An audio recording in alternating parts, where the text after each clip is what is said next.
नमस्कार दोस्तों, मैं जिस साहब का स्वागत करता हूँ, आज की इस बेहतरीन रीज़निंग की प्रैक्टिस सेट वाली क्लास में जिसमें हम रीज़निंग के पुराने एग्ज़ाम्स में आए हुए क्वेश्चंस लेके आए हुए हैं, जो कि आपके आगामी हर एग्ज़ाम के लिए बहुत ही इम्पोर्टेंट है। तो दोस्तों उससे पहले अगर आप चैनल पर पहली बार आए हुए हैं, तो चैनल को सब्सक्राइब कीजिए, बेल आइकन को दबाइए जिससे कि हमारे चैनल पर आने वाली सभी वीडियो की नोटिफ़िकेशन सबसे पहले मिले। तो चलिए वीडियो को शुरू करते हैं। तो दोस्तों सबसे पहला क्वेश्चन आपके सामने है, उस विकल्प का चयन करें जो तीसरे शब्द से उसी प्रकार संबंधित है जिस प्रकार से पहला शब्द दूसरे शब्द से संबंधित है। तो यहाँ पे कहने का मतलब है जैसे ये म्यूजिक जो है ये जिस प्रकार से दूसरे वाले से संबंधित है, तो जो तीसरा है वो चौथे यानी प्रश्नवाचक चिन्ह पे सेम उसी तरीके से जो पैटर्न को फॉलो करेगा वो ऑप्शंस आएगा। तो इसके लिए आपको प्लेस वैल्यू की रिक्वायर्ड होगी, यानी जैसे देखिएगा M U S I C music की बात करें तो एम की प्लेस वैल्यू होती है दोस्तों 13 और यू की 21, एस की अगर हम बात करें तो यस जो होता है 19 नंबर पे आता है और आई की प्लेस वैल्यू 9 होती है, सी की 3 होती है। अभी yes Z W L E की अगर हम बात करें तो यस की प्लेस वैल्यू होती है 19, जेड 26 यानी 26, डब्ल्यू 23, एल 12 और ई 5 पे होती है। अब इनके बीच देखिएगा 13 से 19 हुआ है, तो 13 से 19 में प्लस 6 हुआ है और 21 से 26 के लिए प्लस 5 होगा, 19 से 23 के लिए प्लस 4 होगा और 9 से 12 के लिए प्लस 3 होगा और 3 से 5 के लिए प्लस 2 होगा, यानी पहले plus 6 plus 5 plus 4 plus 3 plus 2 हुआ है। इसी तरीके से अगले वाले ऑप्शन से हम लिखेंगे सी ए एन ओ ई, इनकी प्लेस वैल्यू की अगर हम बात करें सी 3 नंबर पे आता है, ए 1 नंबर पे आता है, एन जो होता है वो दोस्तों 14 नंबर पे आता है, ओ 15 नंबर पे आता है, ई 5 नंबर पे आता है। तो हम 3 में 6 जोड़ेंगे तो नया प्लेस वैल्यू हमको मिलेगा यानी 9 और 1 में प्लस 5 करेंगे तो 6 होगा, 14 में 4 जोड़ेंगे तो 18 होगा, 15 में 3 जोड़ेंगे तो यहाँ पे भी 18 होगा और 5 में 2 जोड़ेंगे तो 7 होगा। 9 पे जो प्लेस वैल्यू है वो आई है और 6 की अगर हम बात करें दोस्तों 6 की, तो 6 में हमारा जो ऑप्शन होता है वो एफ होता है, तो यहाँ पे एफ हो जाएगा और 18 में अगर हम बात करें तो आर होगा, फिर आर होगा और जी होता है 7 की। I F R G option number जो सी है इस क्वेश्चन का राइट आंसर हो जाएगा। तो इस तरीके से आप इसको सॉल्व कर सकते हैं। तो ए टू जेड जो लेटर्स होते हैं उनकी प्लेस वैल्यू की बहुत ही आवश्यकता पड़ती है रीजनिंग में। तो इस तरीके से आप इसको सॉल्व कर लेंगे। अगला क्वेश्चन है दोस्तों, निम्नलिखित श्रृंखला को पूरा करने के लिए लुप्त संख्याओं को ज्ञात करिए। इसमें 2 प्रश्नवाचक चिन्ह दिया गया है। इसमें सीरीज के इस क्वेश्चन को हम कहते हैं। इसमें दोस्तों एक सीरीज होती है, लंबी श्रृंखला होती है, जो कि या तो दाएँ से बाएँ की तरफ जाती है या तो बाएँ से दाएँ की तरफ जाती है। दाएँ से बाएँ का मतलब दोस्तों जैसे ये जो सीरीज है लेफ्ट टू राइट यानी बाएँ से दाएँ की तरफ जा रही है। क्योंकि देखिए 9 के बाद 16 हुआ है, यानी बाएँ में छोटी संख्या है, दाएँ में बड़ी होती जा रही है। तो ये सीरीज़ किसी संख्या का इंटू या फिर कोई संख्या इसमें प्लस हुआ होगा, इस तरीके से है। और दाएँ से बाएँ का मतलब कि दाएँ की तरफ छोटी होगी और बाएँ तरफ आते-आते बड़ी हो जाएगी। तो इसको हम दाएँ से सॉल्व करेंगे यानी लेफ्ट से। तो 9 में हम क्या जोड़ेंगे कि 16 होगा, क्योंकि अगर आप 9 इंटू 2 करके 18 होगा और -2 करेंगे तो 16 तो आ जाएगा। लेकिन जब 16 का इंटू दोगुना करेंगे तो 32 होगा और 32 में ऐसा क्या घटाएँगे कि अगला संख्या फिर हमको 24 लाएगा। तो ये इंटू तो नहीं हुआ है, यहाँ पे कोई प्लस माइनस ही हुआ होगा। तो इसके लिए आप देखिए 9 में अगर हम बात करें, 9 में अगर हम 7 जोड़ देंगे तो 16 हो जाएगा। यानी 9 में प्लस हमने 7 किया तो 16 आ गया। और फिर 16 में अगर हम बात करें 8 अगर जोड़ दें तो 24 हो जाएगा, यहाँ भी हो गया। 24 में अगर हम दोस्तों 9 जोड़ दें तो वो 33 हो जाएगा, 33 भी आ जाएगा। और 33 में यानी पहले 7 प्लस हुआ, फिर 8 प्लस हुआ, फिर 9 हुआ, तो आगे प्लस 10 होगा। तो यहाँ से जब हम 10 प्लस करेंगे तो 43 हो जाएगा। 43 पहला तो हमको 43 हो मिल गया। फिर आगे देख लेते हैं, 43 में अगर प्लस हम 11 कर दें तो 54 होगा। 54 भी सही है। 54 में प्लस 12 अगर कर दें तो यहाँ पे 6 और 6 66 हो जाएगा। तो 43 और 66 यानी ऑप्शन नंबर सी इस क्वेश्चन का राइट आंसर है। तो अभी जो भी क्वेश्चंस आप सॉल्व कर रहे हैं या देख रहे हैं, ये पुराने एग्जाम्स में आया हुआ क्वेश्चन है, यूपी पुलिस के एग्जाम में आया हुआ क्वेश्चन है। इसी तरीके के पैटर्न्स हर एग्जाम में फॉलो किए जाते हैं। उसके बाद दोस्तों अगला क्वेश्चन, निम्नलिखित श्रृंखला में लुप्त संख्या x और y ज्ञात करें। और यहाँ पे हमको y बटा x का मान ज्ञात करना है। मतलब पहले x और y की एक वैल्यू ज्ञात करनी है जो सीरीज को फॉलो करेगी, फिर जो आएगा उसमें y बटा x हमको निकालना है। अगर हम बात करें दोस्तों, यहाँ पे 10 दिया है, फिर 10 हुआ, 10 फिर 10 फिर 20 फिर x 240 फिर 1200 दिया है। इसमें हम क्या करेंगे कि देखिएगा ये सीरीज कैसे सॉल्व होगी। 10 में अगर हम इंटू 1 कर दें तो 10 आ जाएगा। फिर 10 में इंटू अगर हम 2 कर दें तो 20 आ जाएगा। 20 में इंटू अगर हम 3 कर दें तो दोस्तों यहाँ पे 60 आ जाएगा। और 60 में इंटू यानी x की वैल्यू हमको 60 मिल गई। अब आगे चेक कर लेते हैं, 60 में अगर हम 4 कर लेंगे तो 6 चौको 24, 240 आ गया यहाँ पे, ये सही है। 240 इंटू अगर हम 5 कर लें तो 1200 आ जाएगा यहाँ पे। तो यहाँ तक तो सही है, यानी पहला में 1, दूसरा में 2, तीसरा में 3, चौथा में 4 और पांचवें में 5 का इंटू हुआ है। फिर अब 1200 इंटू 6 होगा तो 0 0 12 छंग 72, 7200 हो जाएगा। यानी अगर हम बात करें x की वैल्यू की तो x है 60, y की बात करें y है 7200। अब यहाँ पे हमको क्या निकालना है, y बटा x निकालना है। तो सबसे पहले 7200 हम ऊपर रखेंगे और x यानी 60 नीचे, 0 से 0 कट गया, 12 संग 72, 120 ऑप्शन नंबर बी इस क्वेश्चन का राइट आंसर हो जाएगा। तो इस तरीके से आप इसको सॉल्व कर सकते हैं, ये इसका राइट आंसर है। उसके बाद अगला क्वेश्चन दोस्तों, संख्याओं की जोड़ी ज्ञात करें जो इस पैटर्न को उपयुक्त होगी। यानी इसमें भी आपको प्रश्नवाचक चिन्ह दिए गए हैं, उस प्रश्नवाचक चिन्ह पे क्या आएगा ये आपको ज्ञात करना है। तो अगर हम बात करें 7 फिर 11 दिया है, 8 12 दिया है, 9 13 दिया है, 10 14 दिया है, फिर 2 प्रश्नवाचक दिए हैं। तो अगर 7 से 8 के लिए हम प्लस 1 करेंगे तो 8 पे पहुंच जाएंगे, 8 में प्लस 1 करेंगे तो 9 पे पहुंच जाएंगे, 9 में प्लस 1 करेंगे तो 10 पे पहुंच जाएंगे, और 10 में प्लस 1 करेंगे तो 11 पे आएंगे।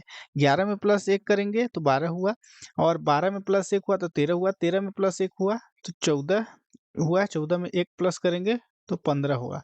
यानी 11 15 ऑप्शन नंबर जो ए है। इस तरीके से क्वेश्चन दोस्तों इतना इजी भी जो एग्जाम्स में पूछे जाते हैं, लेकिन जो प्रैक्टिस ना होने की वजह से बहुत सारे मिस्टेक लोग करते हैं। तो इसका right answer option number A हो जाएगा। उसका बाद अगला क्वेश्चन, निम्नलिखित श्रृंखला के अनुसार उस विकल्प या उस श्रृंखला के समान जो हमको ऑप्शन है वो ज्ञात करना है। तो इसे CFILO दिया गया है, तो इसमें भी प्लेस वैल्यू की रिक्वायर्ड होती है। C की प्लेस वैल्यू 3 होती है, F की 6 होती है, I की 9 होती है, L की 12 होती है, O 15 होता है। जो अब इनके बीच डिफरेंट देखिए, 3 में प्लस 3 हुआ है, फिर 6 में प्लस 3 हुआ है, फिर 9 में प्लस 3 हुआ है, फिर आगे प्लस 3 होगा। इसी तरीके से हमको भी जो वैल्यू निकालनी है वो आना चाहिए। तो हम पहला वाला ऑप्शन अगर ले लें LOSUX की, तो L की जो प्लेस वैल्यू अगर होती है तो हम बात करें तो वो L होता है 12 नंबर पे दोस्तों। तो L की प्लेस वैल्यू हो गई 12 और वो की दोस्तों 15। S की अगर हम बात करें तो जो S होता है वो 19 होता है। U की अगर हम बात करें 21 होता है, और X की बात करें तो 24 होता है। 12 से 15 में प्लस 3 हुआ, 15 से 19 के लिए प्लस 4 हो गया। तो ये ऑप्शन तो होगा नहीं, क्योंकि ये इसके बीच डिफरेंट ज़्यादा बन रहा है। फिर अगला देखिएगा, अब चूँकि जिसमें भी U होगा वो ऑप्शंस नहीं होगा, तो आप पहला और चौथा ऑप्शंस यहीं से एलिमिनेट हो गया, यानी ऑप्शन ये नहीं होगा। अब दूसरा नंबर हम लेते हैं LOSVY, L 12, O15, S की अगर हम बात करें, S की सॉरी दोस्तों, यहाँ पे S वाला ऑप्शन एलिमिनेट होगा, चूँकि यहाँ पे S है दूसरे वाले ऑप्शन में। तो पहला और दूसरा ऑप्शन एलिमिनेट हो गया, पहला ऑप्शन दूसरा ऑप्शन नहीं होगा। तीसरे की बात करें 12, 15, R की जो हम बात करें 18, V की बात करें तो 22 और Y की बात करें तो 25 होगा। यहाँ से अगर 3 जोड़ा फिर प्लस 3 तो ये भी नहीं होगा दोस्तों, क्योंकि 18 में प्लस 3 अगर हम जोड़ते हैं तो 21 होना चाहिए, जबकि 22 दिया है, तो ये भी नहीं होगा। तो ऑप्शन नंबर डी इसका राइट आंसर है। अगर आप चेक करना चाहते हैं तो चेक कर सकते हैं। यल की प्लेस वैल्यू 12 होती है, ओ की प्लेस वैल्यू 15 होती है, आर की प्लेस वैल्यू अगर हम बात करें तो 18 होती है, यू की प्लेस वैल्यू की बात करें तो 21 होती है, और दोस्तों एक्स की अगर हम बात करें तो वो 24 होती है। इनके बीच का डिफरेंट +3 +3 +3 +3 है, तो इसके हिसाब से option number D right answer है।